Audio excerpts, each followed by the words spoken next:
और इस कहानी की भी फरमाइश बहुत सारे लोगों ने की थी।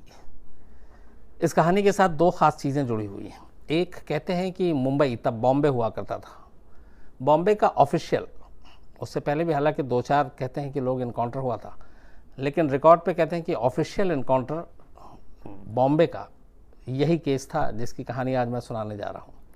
तो पहली चीज़ तो ये कि ये शायद बॉम्बे का पहला इनकाउंटर था।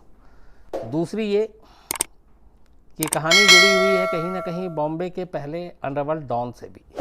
जब हम लोग डॉन की बात करते हैं तो आजकल ज़्यादातर लोग दाऊद इब्राहिम का ही नाम लेते हैं, लेकिन ये कहानी जब शुरू हुई या बॉम्बे में जो डॉन का कल्चर शुरू हुआ, डॉन शब्द एक्चुअली पहली बार कहाँ से आया, तो ये कहानी उस पहले डॉन की भी बहुत, लेकिन हकीकत में ये कि अगर आप पूरी हिस्ट्री को खंगालेंगे अंडरवर्ल्ड की, तो हिंदुस्तान में डॉन शब्द और डॉन जो चीज़ लेकर आया, जो शख्स, वो था करीम लाला। करीम लाला शेर खान के नाम से भी मशहूर, पहले शेर खान ही था नाम, बाद में करीम लाला नाम पड़ा। करीम लाला को कहते हैं कि मुंबई का पहला डॉन था, बल्कि हिंदुस्तान का पहला डॉन। जबकि करीम लाला या शेर खान का हिंदुस्तान से कोई लेना देना नहीं था। ये अफ़गानिस्तान में पैदा हुआ शेर खान, और अफ़गानिस्तान में कहते हैं कि एक वहाँ के शाही परिवार में पैदा हुआ, बहुत ही अमीर घराने से पैदा हुआ। लेकिन 1940 के आसपास पाकिस्तान के पेशावर होते हुए, चूँकि उस वक्त पाकिस्तान था नहीं, हिंदुस्तान एक ही था, तो पेशावर के रास्ते शेर खान मुंबई पहुँचता है कारोबार के लिए, और कारोबार करना चाहता है, लेकिन उसकी नज़र ये थी कि कम वक्त में वो ज़्यादा से ज़्यादा पैसे कमा सके। तो करीम लाला हिंदुस्तान आता है और धीरे धीरे वो अपना बिज़नेस शुरू करता है, लेकिन बिज़नेस की आड़ में दरअसल वो स्मगलिंग का काम करता है, डायमंड, गोल्ड, डॉक पे और बाकी दूसरी जगहों से जो समंदर के रास्ते और यहाँ। तो उस वक्त तस्करी सबसे बड़ा धंधा हुआ करता था। तो तस्करी के धंधे में काफ़ी कमाई हुई। इस बीच में फिर उसने उस पैसों से मुंबई में जुए के अड्डे, शराब, ये सारी चीज़ों की भी दुकान खोली, वो भी चल पड़ा। फिर लोगों को उसने पैसे उधार देने शुरू किए। तो धीरे धीरे करीम लाला देखते ही देखते कद बढ़ता गया। इस दौरान में एक दूसरा शख्स था जो मुंबई में ख़ास तौर पे तस्करी में अपना हाथ आजमाना चाह रहा था, और वो था, उसका नाम हाजी मस्तान। लेकिन हाजी मस्तान को मालूम था कि करीम लाला का सारी तरफ दबदबा है, कब्ज़ा है, और उस वक्त अंडरवर्ल्ड में खून खराबा और लड़ाई बड़ी कम होती थी। तो हाजी मस्तान ने भी सोचा कि लड़ाई झगड़े से अच्छा है कि मिल बैठ के बात करते हैं और दोस्ती करके काम करते हैं। करीम लाला से फिर दोस्ती हो गई और इलाका बढ़ गया कि ये तुम्हारा इलाका, ये हमारा इलाका। इस बीच में एक तीसरा कैरेक्टर भी शामिल होता है जो साउथ से आया था, वरदाराजन। वो भी तस्करी और इन सारी चीज़ों में और शराब और जुए के अड्डे में इन्वॉल्व था। तो वरदाराजन को फिर लगा कि वो भी अकेले या लड़ के कर नहीं सकता, तो उसने भी फिर करीम लाला से हाथ मिलाया। तो फिर अब 3 इलाके बढ़ गए अलग अलग, और उसमें बड़ा उसूल का सारे पाबंद थे कि जो जिनका इलाका है उस इलाके के बाहर वो काम नहीं करेगा। तो बिना खून खराबे के 3 गैंग ने फिर काम करना शुरू किया। लेकिन इन तीनों में, करीम लाला हो या फिर हाजी मस्तान या फिर वरदाराजन, इनमें जो सबसे बड़ा कद और जिसकी दबदबा सबसे ज़्यादा था वो करीम लाला ही था। तो ये सारी चीज़ें चलती रहीं और करीम लाला का कद लगातार बढ़ता गया। करीम लाला के ऊपर इंस्पायर होकर बहुत सारी फिल्में भी बनी। कहते हैं कि जंजीर में जो प्राण ने शेर खान का रोल किया था वो एक्चुअली कहीं ना कहीं करीम लाला से ही प्रभावित था, और करीम लाला को ही उसमें दिखाया गया था। फिल्म इंडस्ट्री में भी बड़ी दोस्ती थी। एक कहानी ये भी है कि एक बार हेलेन के किसी एक अपने ही जानने वाले ने पैसे बहुत सारे मार लिए और वापस नहीं कर रहा था, तो हर तरफ से वो हेलेन परेशान हो गई, मिला नहीं पैसा। तो फिर दिलीप कुमार ने उस वक्त एक ख़त लिखा था करीम लाला के नाम, और करीम लाला के पास वो ख़त लेकर हेलन पहुंची, और फिर करीम लाला ने बाकायदा जिस शख्स ने पैसे लेके देने से मना कर रहा था उस तक बात की, और फिर वो सारे पैसे हेलन को वापस मिले। तो ये दबदबा था। एक कहानी ये भी है कि किसी घर को कब्जाने के मामले में करीम लाला को कोर्ट से सम्मन आ गया था, और उस सम्मन के बाद करीम लाला को कोर्ट में पेश किया गया। तो जब वो अदालत में पहुँचे तो जज महिला थी। तो अदालत में जितने भी लोग बैठे हुए थे, वकील, वो तमाम लोग करीम लाला को देखकर खड़े हो गए। उसके बाद जज साहिबा ने पूछा करीम लाला से कि आप विटनेस बॉक्स में आइए। उसका पहला सवाल ये था कि आपका नाम क्या है। तो कहते हैं करीम लाला ने जज की तरफ देखा, फिर लोगों की तरफ देखा और बोला कि ये काला कोट पहने हुए कौन महिला है, कौन औरत है जिसको मेरा नाम नहीं मालूम। तो उस पर बड़े लोग हंसे भी थे। तो ये दबदबा, ये सारी चीज़ें थी, करीम लाला और ये तमाम धंधा सब कुछ ठीक चल रहा था। लेकिन वरदाराजन, करीम लाला और हाजी मस्तान के बाद 80 के दशक में अचानक एक और अंडरवर्ल्ड जो नया डॉन बनने जा रहा था उसकी एंट्री होती है, और वो था उस वक्त साबिर कास्कर, जो दाऊद इब्राहिम का बड़ा भाई था। और ये लोग भी फिर ये सारी स्मगलिंग, तस्करी और बाकी चीज़ों में इन्वॉल्व होते हैं। लेकिन 80 के दशक में वक्त बदल चुका था, और इससे पहले के जो डॉन आपस में समझौता करके एरिया बांट के काम करते थे, खून खराबे से बचते थे, तो कास्कर और दाऊद इब्राहिम ये लोग उस रास्ते पे नहीं थे। इनका ये था कि दूसरे गैंग को उससे आगे निकलना है तो उनसे लड़कर निकलना है। बीच में हालांकि हाजी मस्तान ने सुलह सफाई कराने की कोशिश की, लेकिन करीम लाला के जो गैंग था वो असल में पठान गैंग के नाम से भी मशहूर था, क्योंकि करीम लाला खुद शेर खान नाम था और ख़ान के बाद पठान पड़ा, तो ये पठान गैंग, उसका अपना भाई सारे करीम लाला के थे। और मुंबई में एक तरह से पठान गैंग का ही पूरा राज था करीम लाला की वजह से। लेकिन खून खराबा उतना नहीं था। 80 के दशक में जब दाऊद के भाई साबिर कास्कर की एंट्री होती है, उसके बाद फिर ये आपस में गैंग वॉर शुरू होता है और एक दूसरे के लोगों को मारने लगते हैं। फिर एक वक्त ऐसा आता है जब करीम लाला को लगता है कि शायद ये इस तरह से मानेंगे नहीं। एक बार तो ये भी कहते हैं कि दाऊद इब्राहिम को उठवा कर करीम लाला के सामने लाया गया था और करीम लाला ने बहुत पिटाई की थी, ये कहानी है। उसके बाद फिर इनकी दुश्मनी चलती रही। अब पठान गैंग और कास्कर फैमिली, मतलब दाऊद इब्राहिम, उस वक्त 80 के दशक में दाऊद इब्राहिम को डॉन बनना था, बड़ा डॉन बनना था, मुंबई पे राज करना था, तो उसके लिए बहुत कुछ करना था। तो इसलिए अब वो पठान गैंग की आंखों की किरकिरी बन गया। अब इन दोनों के बीच में दुश्मनी शुरू हो गई। हालांकि इस दुश्मनी को कम करने के लिए हाजी मस्तान ने बीच बचाव किया, फिर एक बार समझौता कराया कि एक दूसरे को आप मारोगे नहीं, एक दूसरे के लोगों के हमला नहीं करोगे। कहते हैं कि पठान गैंग ने समझौता तो कर लिया, दाऊद ने भी कर लिया, लेकिन पठान गैंग अंदर ही अंदर नाखुश था दाऊद के इस बढ़ते दबदबे से, और इसीलिए वो दाऊद को सबक सिखाना चाहता था।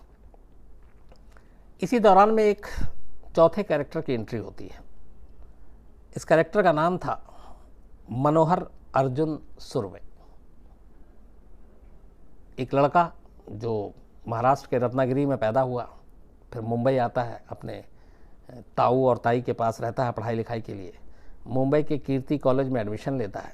बीए में दाखिला करने के बाद पढ़ने में होशियार, बीए 76% मार्क्स के साथ वो पास करता है।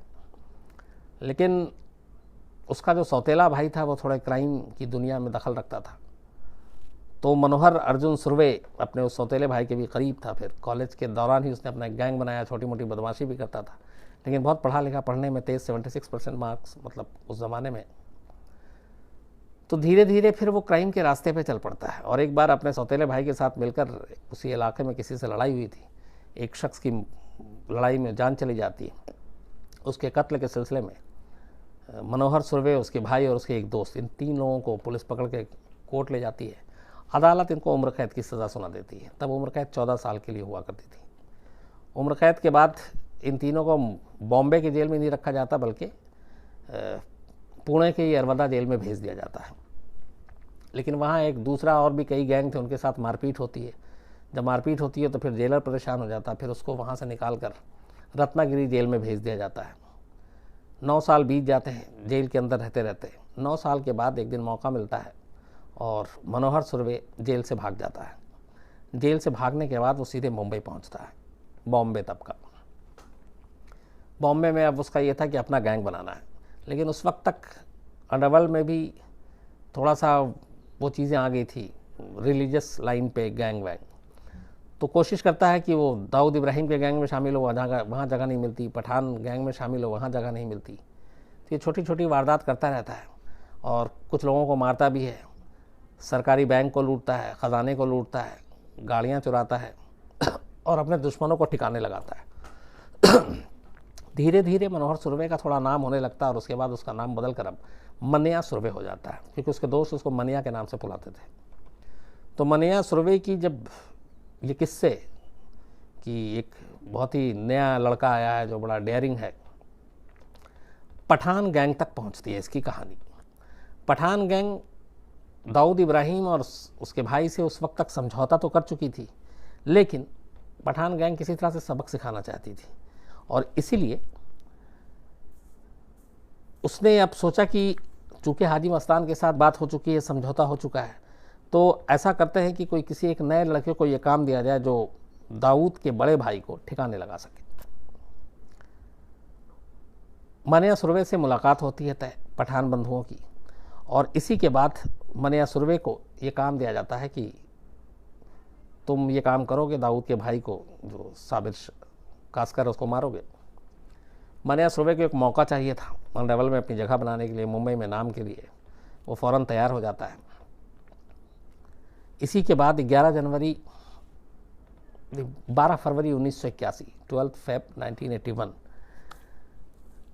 ये काम ले चुका था। मुंबई के सिद्धिविनायक मंदिर के पास अक्सर रात को दाऊद का भाई साबिर कासकर पहुंचा करता था। जब वो वापस अपने घर जाया करता था लेट, तो उसी पेट्रोल पंप पे कभी कभी पेट्रोल भी भराया करता था। ये चीज़ें रैकी के दौरान पता चल गई थी। मनिया सुरवे अपने लड़कों को लेकर पहुंचता है। 12 फरवरी 1981 की रात उस पेट्रोल पंप पे जो सिद्धिविनायक मंदिर के करीब था, ये लोग 2 गाड़ियों में इंतज़ार करते रहते हैं।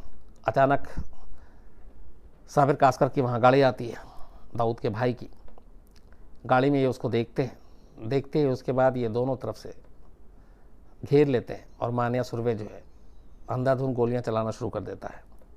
दाऊद के बड़े भाई की मौके पर ही मौत हो जाती है। उसके बाद वो लोग यहाँ से भाग जाते हैं।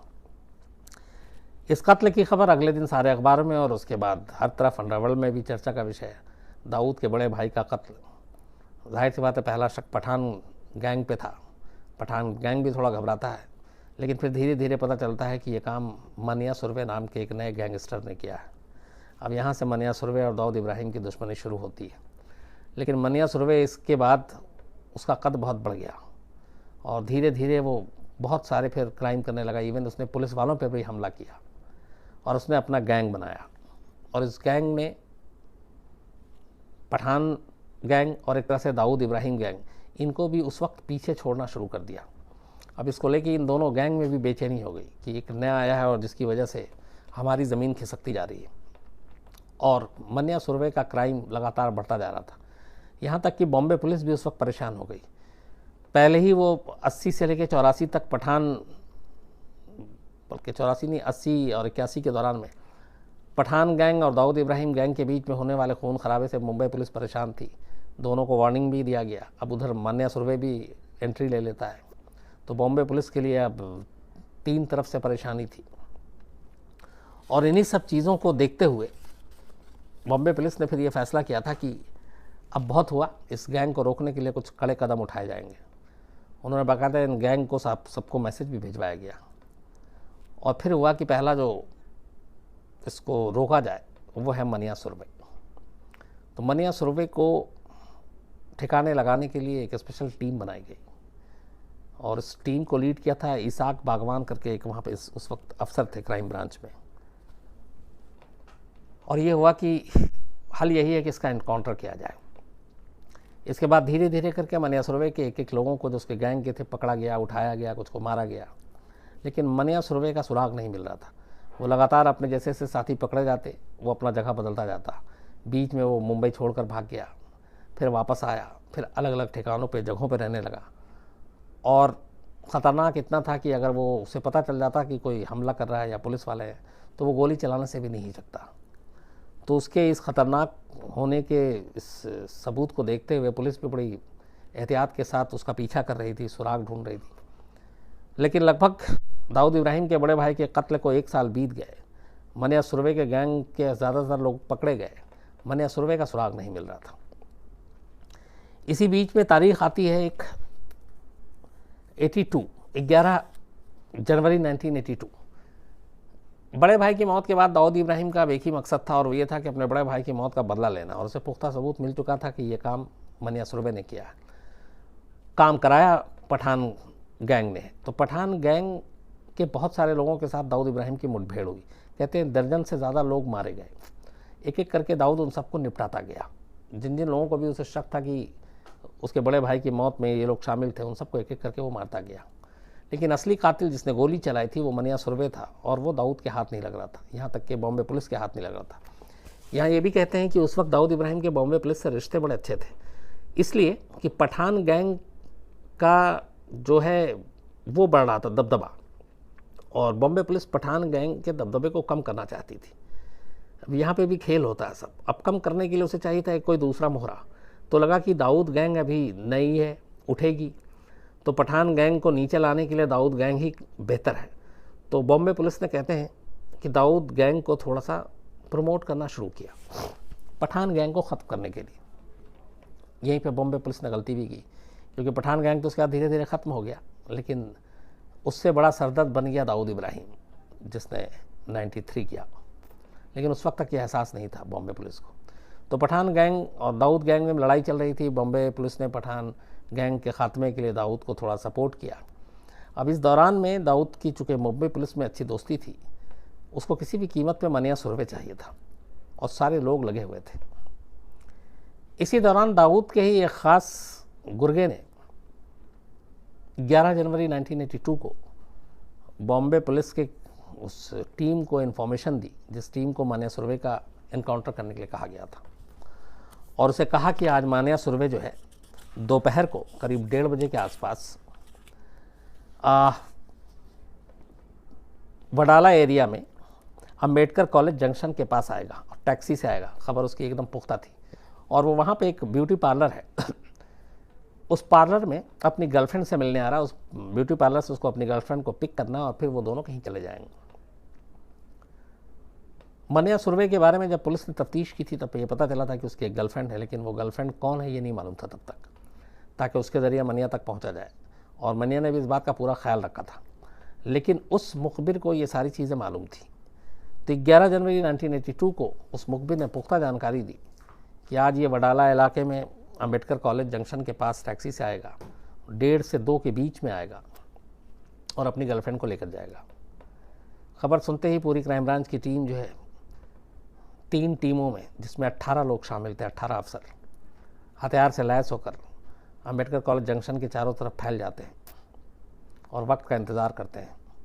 ठीक करीब 1:30 बजे के आसपास एक टैक्सी से मनिया सुरवे उतरता है। चूँकि उसकी तस्वीर और ऑलरेडी वो जेल में रहा था, कोर्ट में पेशी हुई, पुलिस ने गिरफ्तार किया था, तो मनिया सुरवे को देख के ही पहचान जाते हैं। लेकिन तब तक मनिया सुरवे भी इन सादी वर्दी में मौजूद पुलिस वालों को देखकर समझ जाता है कि ये पुलिस वाले और उसी के लिए आए।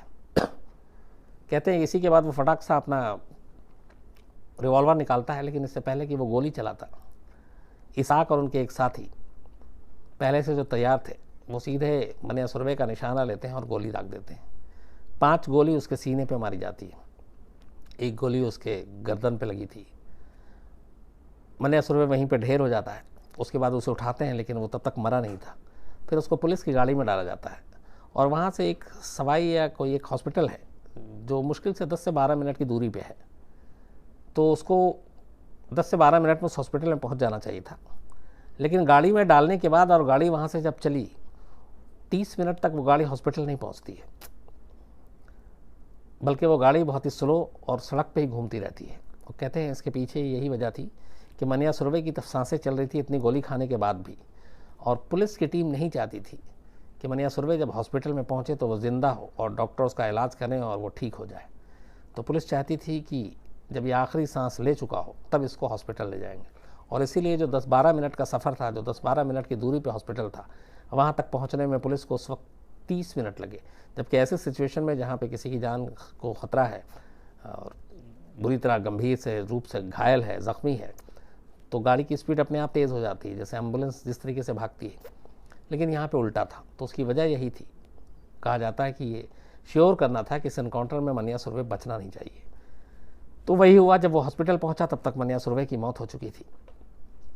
इसके बाद इस मनिया सुरवे की मौत अगले दिन सारी तरफ सुर्खियों में थी, और इस मौत से सबसे ज़्यादा फ़ायदा हुआ दाऊद इब्राहिम को, क्योंकि दाऊद इब्राहिम को मनिया सुरवे से एक वक्त में ख़तरा हो गया था कि ये जिस तेज़ी से बढ़ रहा है तो शायद ये उसके गैंग को भी पीछे छोड़ दे। दूसरी चीज़ जो सामने आई बाद में वो ये कि मनिया सुरवे के इस एनकाउंटर के लिए दाऊद इब्राहिम ने भी पुलिस की मदद की, और जो मुखबिर जिसने खबर दी थी पुलिस को वो दाऊद का ही आदमी था, और दाऊद ने ही ये मैसेज पुलिस तक पहुंचाया। और दाऊद के कहने पे ही पुलिस मनिया सुरवे का इनकाउंटर करने के लिए तैयार बैठी थी। तो 11 फरवरी 1982 को मनिया सुरवे का इनकाउंटर हुआ। उसकी मौत के बाद फिर 1982 में दाऊद का एक तरह से अपने बड़े भाई की मौत का बदला पूरा हुआ।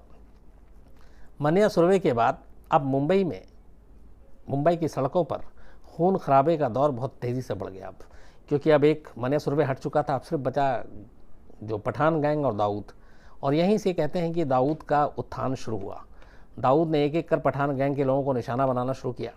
हाजी मस्तान बीच में आया, लेकिन फिर हाजी मस्तान की भी बात नहीं सुनी, और तब तक हाजी मस्तान भी इन चीज़ों से किनारे होकर एक तरह से राजनीति और बाकी चीज़ों में जाने का रास्ता था। करीम लाला जो इस पूरे पठान गैंग के मुखिया थे, उम्र हो गई थी लगभग उस वक्त 70-72 के आसपास, तो वो भी धीरे धीरे बाकी उसके भाई और वो सारे गैंग चला रहे थे। लेकिन अपने भाई का बदला लेने के लिए करीम लाला के सगे छोटे भाई को भी दाऊद इब्राहिम ने मार डाला, और इसी के बाद पठान गैंग से उसकी दुश्मनी और तेज़ हुई, जिसके बाद दोनों तरफ के बहुत सारे लोग मारे गए। हर दिन मुंबई की सड़कों पर एनकाउंटर होता था दोनों गैंग के बीच। पुलिस भी परेशान थी, और ये सिलसिला चलता रहा लगभग 85-86 तक। उसके बाद धीरे धीरे पठान गैंग पूरी तरह से लगभग ख़त्म हो गई। 2002 में करीम लाला करीब 90 या 91 साल की उम्र में करीम लाला की मौत हुई, मतलब वो 90 साल तक जिया। और उससे पहले पठान गैंग लगभग ख़त्म हो चुका था, और सिर्फ मुंबई में एक ही गैंग बचा था, और वो था दाऊद इब्राहिम। 90 तक दाऊद इब्राहिम का राज चला, लेकिन 93 मुंबई सीरियल ब्लास्ट से जस्ट पहले दाऊद ने मुंबई छोड़ दिया, क्योंकि उसे मालूम था अब क्या होने जा रहा है। और तब से दाऊद आज तक हिंदुस्तान के कानून को उसको तलाश है, वो मिला नहीं है। लेकिन ये कहानी थी बॉम्बे के, बल्कि कहें कि हिंदुस्तान के पहले इनकाउंटर की, और उस पहले इनकाउंटर से जुड़े हुए पहले डॉन की, जिसने बॉम्बे में डॉन के शब्द को मशहूर किया, करीम लाला और इन 4 गैंग की। तो इस एनकाउंटर के पीछे भी एक गैंगस्टर, एक डॉन का हाथ था। एक डॉन का एनकाउंटर करवाने में वो था दाऊद इब्राहिम, जिसने एनकाउंटर कराया, एनकाउंटर किया पुलिस ने। और उसके बाद तो खैर बॉम्बे में एनकाउंटर का एक तरह से एक चलन, एक फैशन ही शुरू हो गया। बहुत सारे एनकाउंटर हुए, एक ही पुलिस अफसर ऐसे हैं जिनके नाम पे 50-60 एनकाउंटर हुए। उनमें से एक दया नायक, आप सभी नाम से वाकिफ़ होंगे। दया नायक से मैं कई बार मेरी मुलाकात हुई, हमने घंटों बैठ के बात भी की, होटल में भी बात की। जब मुंबई में ट्रेन में सीरियल ब्लास्ट हुआ था, तब दया नायक उस वक्त पुलिस से बर्खास्त चल रहे थे, और उन्हें जब मैं बॉम्बे से लाइव कर रहा था तो उनको पता चला कि मैं बॉम्बे में हूँ, तो फिर फ़ोन आया। फिर वो सुबह 6 बजे होटल पहुँच गए, और हम 6 बजे से लेकर 9-10 बजे तक सारी इन्हीं इनकाउंटर और ये सारी चीज़ों पे बात कर रहे थे। तो दया नायक से बात करने का एक अलग एक्सपीरियंस था कि कैसे एक जो इनकाउंटर स्पेशलिस्ट होता है उसके दिमाग में क्या चलता है, कैसे हालांकि दया नायक के ऊपर बहुत सारे इल्ज़ाम लगे कि अंडरवर्ल्ड से दोस्ती है, दाऊद से दोस्ती है, दाऊद के इशारे पे इनकाउंटर करता है, बहुत सारी चीज़ें थी। लेकिन बाद में कोर्ट ने फिर खैर बरी भी किया इन इल्ज़ामों से। लेकिन उसके बाद मुंबई में ये मनिया सुरवे के मौत के बाद, मनिया सुरवे के इनकाउंटर के बाद बॉम्बे में जो इनकाउंटर का एक चलन शुरू हुआ, एक दौर ऐसा था कि बड़े से बड़े क्रिमिनल भी घबराने लगे, क्योंकि एक पूरी टीम ही, एक स्पेशलिस्ट टीम बना दी गई थी जो सिर्फ इनकाउंटर करती थी। और धीरे धीरे खैर फिर मुंबई की सड़कों से खून खराबा, गैंग वॉर, ये सारी चीज़ें ख़त्म हुई, और अब तो ज़माना बदल गया है। अब गैंगस्टर और क्रिमिनल भी अब चाकू और तमंचा लेके सड़क पर नहीं घूमते हैं, वो दूसरे तरीके से क्राइम